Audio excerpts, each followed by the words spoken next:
क्या है आध्यात्म? दर्शन, चिंतन धारा, विद्या या संस्कृति की परंपरागत विरासत। आध्यात्म दर्शन यानी जीवन का शाश्वत सत्य। मानव जीवन से जुड़े शाश्वत सत्यों को जानिए और समझिए उपासक डॉक्टर सोहन राज तातेड़ से हमारे खास कार्यक्रम आत्मविज्ञान में। आत्मविज्ञान यानी सही दृष्टि, सही सोच। भाई और बहनों, मातृशक्ति को नमन। स्टूडियो में आपका हार्दिक स्वागत है, अभिनंदन है, सत्कार है।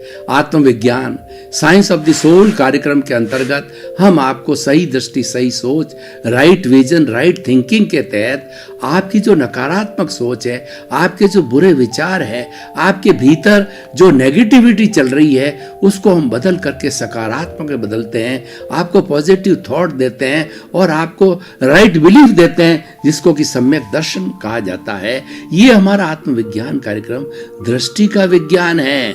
हम आपकी दृष्टि को बदलते हैं ताकि कि आपकी सृष्टि बदल जाए। उसके लिए ये सारे एपिसोड्स तैयार किए जाते हैं और इस प्रत्येक एपिसोड के अंदर नई नई सामग्री डाली जाती है। तो आज हमारा नया जो एपिसोड है वह बहुत ही सुंदर एपिसोड है। वो है चेतना का ऊर्ध्वारोहण।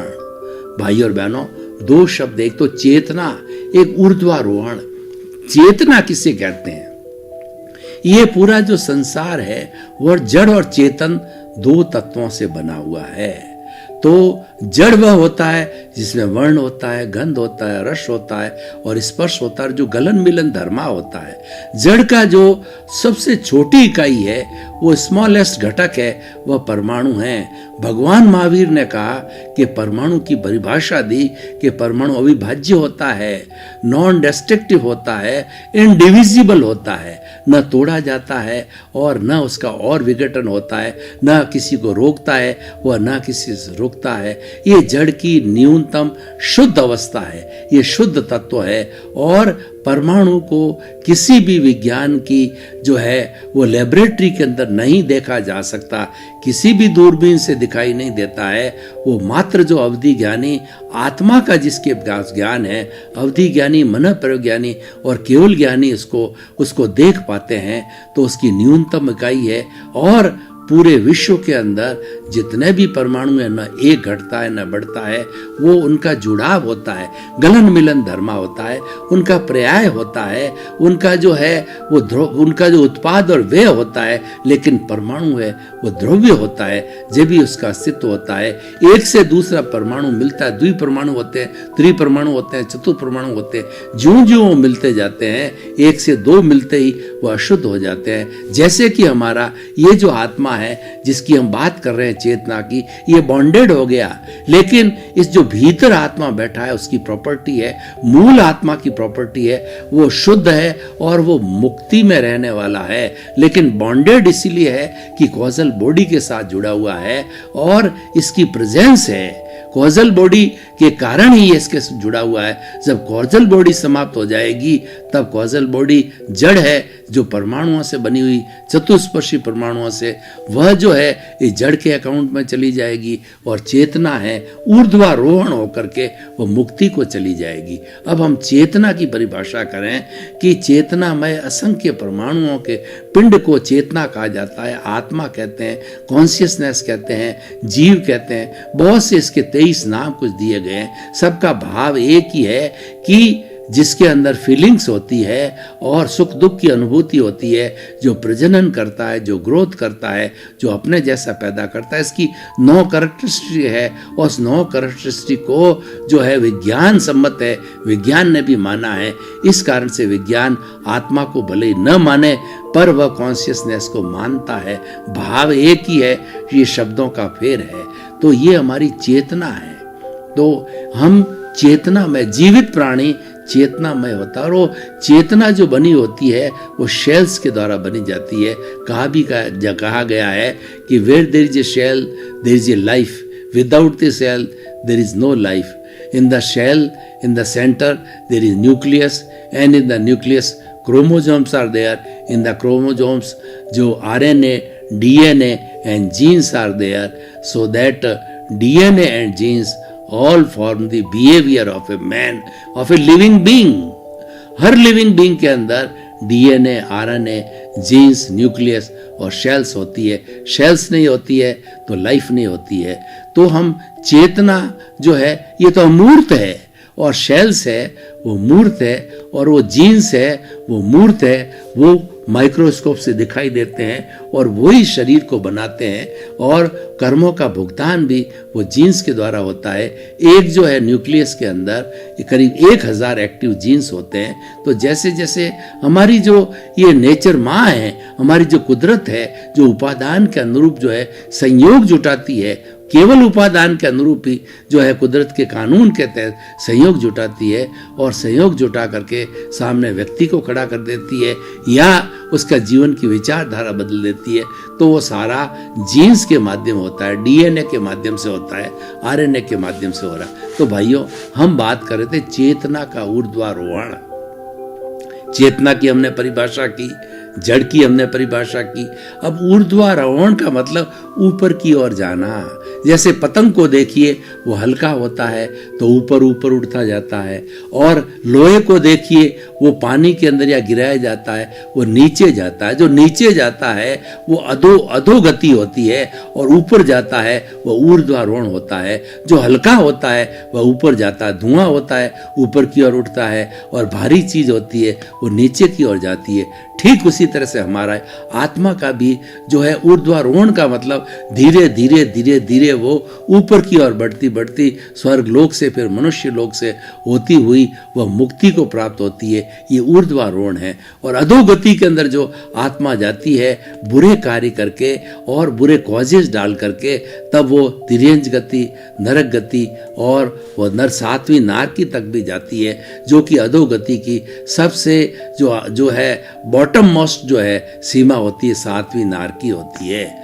और अच्छे लोग की जो देवगति की होती है, वो जो हमारे 5 जो है वैमानिक देव होते हैं, वो प्राय जो है मनुष्य जीवन धारण करके मुक्ति को जाने वाली, यानी ये चेतना का संपूर्ण ऊर्ध्वारोहण 100% ऊर्ध्वारोहण का मतलब जड़ और चेतन का अलग हो जाना है। वो मनुष्य जीवन के अंदर हो सकता है, क्योंकि मनुष्य जीवन ही जो है चिंतन करके वो राइट विजन को, सम्यक दर्शन को प्राप्त कर सकता है। और सम्यक दर्शन, सम्यक ज्ञान और सम्यक चारित्र और सम्यक तप जो है मनुष्य के अलावा कोई नहीं कर सकता। देवता बहुत पावरफुल होते हैं, रिद्धि सिद्धि वाले होते हैं, तो वो भी जो है वो भगवान से प्रार्थना करते हैं, अपने भीतर विराजमान शुद्ध आत्मा से प्रार्थना करते हैं कि मैं कब मनुष्य जीवन को धारण करूं और धारण करके सिद्ध बुद्ध मुक्त हो। अभी हमारे यहाँ पर जो है वो मुक्ति का द्वार बंद है। जम्बू स्वामी ने भरत क्षेत्र के अंदर मुक्ति का द्वार बंद कर दिया, लेकिन महाविद्या क्षेत्र जो इसी धरती पर ही है, वहाँ पर सिमंदर स्वामी जो वर्तमान में हमारे भगवान हैं, जो महावीर भगवान तो मोक्ष चले गए 24वें तीर्थंकर, वर्तमान में जो है वो हमारे भगवान हैं, वो महाविद्या क्षेत्र के अंदर सिमंदर स्वामी हैं। तो हम प्रार्थना करते हैं और अच्छे अच्छे देवता लोग प्रार्थना करते हैं, अच्छे अच्छे मनुष्य प्रार्थना करते हैं कि मैं सिमंदर स्वामी के चरणों के अंदर जन्म लेकर के मनुष्य गति को प्राप्त करके 2-3 भव के अंदर 2-3 भवतारी होकर के और मुक्ति को प्राप्त करूं। मुक्ति को प्राप्त करना है वो चेतना का हाईएस्ट ऊर्ध्वारोहण है। हम एक आपको उदाहरण के द्वारा बताते हैं कि जो वो बड़ा तुम्बा होता है, उस तुम्बे को भीतर से खोखला कर दिया जाता, तुम्बी बनाई जाती है। जो साधु लोग होते हैं तुम्बी रख करके पानी पीने के लिए रखा करते हैं। उस तुम्बी को अगर मान लो हम तालाब के ऊपर डाल दें तो वह तुम्बी जो है तोती होने के कारण हल्की होती है, वो पानी पर तैरती रहती है। और हम जो है उसी जगह कोई लोहे का छोटा सा टुकड़ा भी डालें तो पानी के अंदर डूब जाता है। अब देखिए, उस तुम्बी को हम एक आत्मा का रूप देते हैं, रूपक देते हैं। उस तुम्बी के ऊपर जो है हम जो है वो जो हमारे 8 तरह के कर्म हैं उसके लेप चढ़ाते हैं रूपक के रूप के अंदर। तुम्बी पे पहला लेप चढ़ाया हमने मिट्टी का, उसको सुखाया, फिर उसके बाद में दूसरा लेप चढ़ाया, वो सुखाया। इस तरीके से जो 8 लेप है जो कि हमारी आत्मा पर आए हुए हैं, ज्ञानावर्णीय कर्म, दर्शनावर्णीय कर्म, वेदनीय कर्म, मोहनीय कर्म, आयुष्य कर्म, नाम कर्म, गोत्र कर्म और अंतराय कर्म, ये 8 तरह के लेप जब चढ़ाए जाते हैं तुम्बी के ऊपर, फिर उसको पानी में डाला जाता है, तो वह तुंबी डूब जाती है, क्योंकि इसके ऊपर लेप है, वो भारी हो गई और पहले तो तैर रही थी और वही तुंबी भारी होकर के डूब जाती। तो यही है कि हमारी चेतना जो है उसका ऊर्ध्वारोहण का मतलब जितनी जितनी कॉजल बॉडी, जितना जितना कर्म शरीर, उसका वॉल्यूम कम होगा, घनत्व कम होगा, क्यों शुद्ध होगा। भगवान ने इसको नाम दिया है निर्जरा। भगवान महावीर ने दो तरह के धर्म बताए, एक तो संवर और दूसरा निर्जरा। निर्जरा का मतलब होता है इस कॉजल बॉडी के अंदर जो कर्म, जो राग द्वेष रूपी जो कर्म बंधे हुए हैं, वो कर्म धीरे धीरे शिथिल होकर के झड़ने लग जाते हैं। झड़ते कैसे हैं, मैं आपको उदाहरण बताऊं कि जो उदाहरण से जो है चीज बहुत अच्छी हो जाती है। आपने मधुमक्खियों का छत्ता देखा होगा, तो मधुमक्खियां क्या है कि वो अलग अलग जो है वो फूलों के ऊपर बैठ के परागकण लेके आती है और धीरे धीरे अपना जो छत्ता बनाती है उस छत्ते के ऊपर लगा देती है। हजारों सैकड़ों जो है मधुमक्खियां उस छत्ते के ऊपर लगाती रहती है और धीरे धीरे वो शहद बन जाती है। अब शहद का छत्ता है, जब जो पक जाता है तब उसमें से शहद टपकने लगती है और शहद वाला जो है वो अपना प्रोटेक्शन करके वो शहद को इकट्ठा कर लेता है। तो ये धीरे धीरे क्या होता है कि वो मधुमक्खियां तो जो अपना काम करके उड़ जाती है और सारा शहद टपक जाता है, तो पीछे एक ढांचा रहता है मात्र जो है वो छत्ते का, और उस ढांचे के अंदर शहद की एक बूंद भी नहीं होती। तो ठीक इसी तरीके से हमारी आत्मा के ऊपर जो है ये एक एक जो है आत्म प्रदेशों पर एक एक कर्म का परमाणु जो है, 8 कर्म के परमाणु लगे हुए होते हैं छत्ते की तरह। और जब हम कोई संवर करते हैं, संवर का मतलब प्रत्याख्यान। प्रत्याख्यान का अर्थ होता है कि ये मेरे भीतर विराजमान शुद्ध आत्मा भगवान मुझे ऐसी शक्ति दो, जागृति दो कि 84 लाख जीवा योनि प्राणियों को मेरे द्वारा मन से, वचन से, काया से, करने से, करवाने से, अनुमोदने से किसी को कोई कष्ट न हो। ये सबसे बड़ा संवर है। और जब व्यक्ति ऐसी भावना करता है और व्यक्ति जो है अपनी, तो वो ऑटोमेटिकली चेतना का ऊर्ध्वारोहण होता है, क्योंकि ऐसा भावना करते ही जो है व्यक्ति ज्ञाता दृष्टा बन जाता है। और जो ही वो ज्ञाता दृष्टा बना, तो ज्ञाता दृष्टा बनते ही जो है वो कॉजल बॉडी को देखने लग जाता है। कॉजल बॉडी को हमारा शुद्ध आत्मा जो भीतर विराजमान है मात्र देखना चालू करे, तो देखना चालू करने से वो धीरे धीरे जो है कर्म के परमाणु शिथिल हो जाते हैं। कैसे शिथिल होते हैं, मैं आपको फिर उदाहरण देता हूं कि हमारे पास में ठंडा पानी है, उसको हमने अग्नि पर रख दिया, तो अग्नि पर रखते हुए वो ठंडे पानी के परमाणु के बीच में कुछ जगह होती है, तो ज्यों-ज्यों उसको ताप लगता है, अग्नि लगती है, तो उसमें टर्बुलेंस होता है और टर्बुलेंस होकर के वो बुलबुले ऊपर की ओर उठते हैं और धीरे धीरे बहुत से बुलबुले उठ करके और बिल्कुल पूरे गर्म पानी के अंदर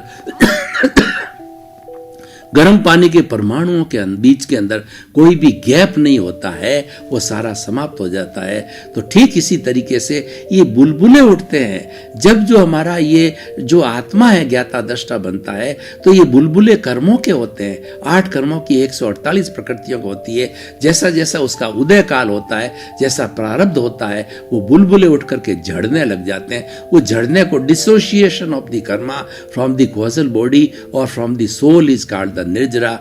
तो God has told it as a preached it as a nirjara. निर्जरण होना, झरना, जैसे झरने से पानी झरता है, उसी तरह से कर्मों का ये झरना निर्जर चालू हो जाता है, उसको निर्जरा कहते हैं। और इसका जो सबसे बड़ा जहाँ संवर होता है वहाँ अवश्य ही निर्जरा होगी। हर संवर के साथ में निर्जरा अवश्य ही होगी। और कई बार अकेली निर्जरा भी होती है, जो कि अकाम निर्जरा कहलाती है। अकाम निर्जरा ये होती है कि मान लीजिए कि हमने कोई चीज का प्रत्याख्यान ना किया, हमने किसी के बारे में वो चिंतन मनन के अंदर कोई परिवर्तन न लाए, किसी को बुरा भला सोचते रहे, लेकिन साथ साथ के अंदर हमने सर्दी को सहा, गर्मी को सहा, लू को सहा, और लोगों के जो है तीखे तीखे बाण आए जो है वो तिरस्कार के, वो भी सहन किए, गालियां की सहन की है, तो वो हमने वो सहन किया, तो भी हमारे जो है वो निर्जरा होती है। वह निर्जरा तो अकाम निर्जरा होती है। जैसे पेड़ है, पौधे हैं और पशु पक्षी है, उनके पास कोई विकल्प नहीं रहता है, उनको कोई ढकने वाला नहीं होता सर्दी के अंदर, और वो सर्दी के अंदर परिचय ये कष्ट को सहन करते हैं तो सहन करने के कारण उनकी अकाम निर्जरा होती है, लेकिन संवर युक्त होती है। संवर युक्त का मतलब ये कि आप भावना के साथ में करो कि मुझे किसी को कष्ट न देना है, मेरे को किसी को दुख न देना है, और साथ साथ में ये प्रतिक्रमण भी करते चलो कि किसी के प्रति मान लो आपकी बुरी भावना आ गई या किसी को दोषित देख लिया, किसी के दोष देखना या किसी के प्रति बुरी भावना आ गई तो वो दोष जो है सामने वाले का नहीं, वो मेरा दोष है। ये समता की साधना है। जब समता की साधना चालू होती है तो उसके साथ में संवर ऑटोमेटिकली होता जाता है। संवर और हमारा संभाव एक दूसरे से पूरक है, जुड़े हुए होते हैं। तो संवर का मतलब होता है जो हम पापकारी जो प्रवृत्ति करते हैं उस प्रवृत्ति को रोकना। जितने जितने भी पाप है, जो लोगों को कष्ट देना, प्रताड़ना देना, मन से, वचन से, काया से, करने से, करवाने से, अनुमोदने थे, वो सारे सारे प्रकल्प है दुख देने के होते हैं, वो सारे आश्रव कहलाते हैं। और इन आश्रवों को हम रोक देते हैं। आश्रव एक तरह का नाला है जो भीतर कर्म आते हैं, तो उस नाले को हम रोक देते हैं तो भीतर आने वाले कर्म रुक जाते हैं, उसको हम संवर कहते हैं। और जब कर्मों का द्वार बंद हो गया, रुक गया, तो भीतर जो हमारा जो कर्म मौजूद है उसको हम ज्ञाता दृष्टा भाव से जो है देखने लग जाते हैं। हम प्रज्ञा के माध्यम से जो है वो हमारे जो कॉजल बॉडी को देखना चालू कर देते हैं, तो देखते देखते वो विलीन हो जाते हैं। भाई और बहनों, भगवान महावीर की ये चेतना का ऊर्ध्वारण से जुड़ा हुआ है कि ज्यों ज्यों ये कॉजल बॉडी कम होती जाएगी, घनत्व कम होता जाएगा, वॉल्यूम कम होता जाएगा, उसके अंदर नया कर्म तो चार्ज होके जुड़ेगा कम और डिस्चार्ज ज्यादा होगा। इससे कर्मों का जो डिस्चार्ज ज्यादा होने से मतलब कर्मों का विलय ज्यादा होने से, निर्जरा ज्यादा होने से, जो है वॉल्यूम कम होने से चेतना का ऑटोमेटिकली ऊर्ध्वारण हो जाएगा। और उसका विपरीत देख लीजिए कि व्यक्ति ने संवर नहीं किया और आश्रव का द्वार खुला हुआ है, तो आश्रव के द्वार से वो तेज गति से जो है वो हमारे वो जो है पापकारी जो प्रवृत्तियों के जो है परमाणु आते रहेंगे और आते रहेंगे। तो हम जो है हमारी ये जो कॉजल बॉडी है, जो कि ये हमारे पुण्य पाप का पुलिंदा है, 8 कर्मों का पुलिंदा है, ये बढ़ता जाएगा घनत्व। और ज्यों ज्यों बढ़ेगा, ज्यों हमारी आत्मा की अधोगति होगी, यानी जब आयुष्य संपन्न हो जाएगा तो हम नर गति, तिर्यंज गति के लिए फिर आयुष्य का बंधन कर लेंगे। और हमारा ऊर्ध्व गति हो रही है अगर कर्मों की, तो ऊर्ध्व गति होने के कारण हम इस जन्म के अंदर अगला जन्म या तो मनुष्य का या देवता का हम और अच्छी साधना करके देवता का भी जो है वो बंद कर सकते हैं। ये दोनों पुण्य के बंद है, आयुष्य के अच्छे बंद है, और वो ये ऊर्ध्व गति में ले जाने वाले हैं और अधोगति के अंदर ले जाने वाले हैं, वो नरक गति है और तिर्यंज गति है। तो भाई और बहनों, ये ऊर्ध्वगमन और अधोगमन व्यक्ति के पुरुषार्थ पर निर्भर करता है। देखिए, जो ये हमारा भुगतान चल रहा है इस शरीर के अंदर, जो कुछ भी सुख दुख चल रहा है, ये तो हमारा उदय है। जैसे कि मैं बड़ा लेखक बन गया, मैं साधु बन गया, मैंने जो है अठाई कर ली, मैंने मांस खमन कर लिया, बड़ी बड़ी तपस्या कर ली और मैंने इतने शास्त्रों का अध्ययन कर लिया, ये तो मेरा उदय भाव है, ये तो प्रारब्ध है, ये तो पीछे से लेके आया था, उसी के अनुरूप ही मुझे साधुपन मिलेगा, शावकपन मिलेगा या तपस्या होगी। मन वचन काया और उससे जुड़ी हुई कोई भी गतिविधि है वो सारा परिणाम है। परिणाम कैसे होता है, और उस परिणाम के अनुरूप ही जो है वो हमारा जो है वो उदय होता है और साथ साथ में प्रारब्ध होता है। तो इस परिणाम के साथ में जुड़ने से कोई हमें लाभ नहीं होने वाला है, क्योंकि परिणाम को बदलने का परिणाम को बदलना वह पुरुषार्थ नहीं है। पुरुषार्थ जो है वो आप पुरुष बन गए हो, तो पुरुष बनने के बाद में जो कार्य करना होता है वो पुरुषार्थ होता है। पुरुषार्थ होता है कि अपने निज स्वरूप में रमण करना, स्व और पर का विवेक होना। स्व है मेरी मूल आत्मा, शुद्ध आत्मा है, पर है, ये शरीर है, ये तो भुगतने वाला है, ये तो पीछे से लेकर के आया है। जैसे जैसे कॉजेज डाले हैं, जैसे जैसे भाव पूर्व जन्म के अंदर डाले हैं, वही भाव कर्म इस जन्म के अंदर जो है वो द्रव्य कर्म के रूप में कर्म बीज पड़ेंगे। और जब वो उदय में आएंगे, जब उनका प्रारब्ध होगा, तो वो हमें उस तरीके का जो 4 तरह का होता है, प्रकृति, स्थिति, प्रदेश, अनुभाग, व्यक्ति ने जैसा चार्ज किया भाव कर्म प्रकृति के, न ज्ञानावर्णीय, दर्शनावर्णीय, वेदनीय, मोहनीय, ऐश्य, नाम, गोत्र, अंतराय, उन भाव के अनुरूप जो है वो हमारे जो कर्म जो है एकत्रित हो गए, चार्ज हो गए, और उसके बाद में इस जन्म के अंदर वो द्रव्य कर्म के रूप में डिस्चार्ज होता है। ये चार्ज डिस्चार्ज जो है, चार्ज पूर्व जन्म में होता है, इस जन्म के अंदर डिस्चार्ज हुआ, इस जन्म में फिर चार्ज हुआ, तो अगले जन्म में डिस्चार्ज होगा।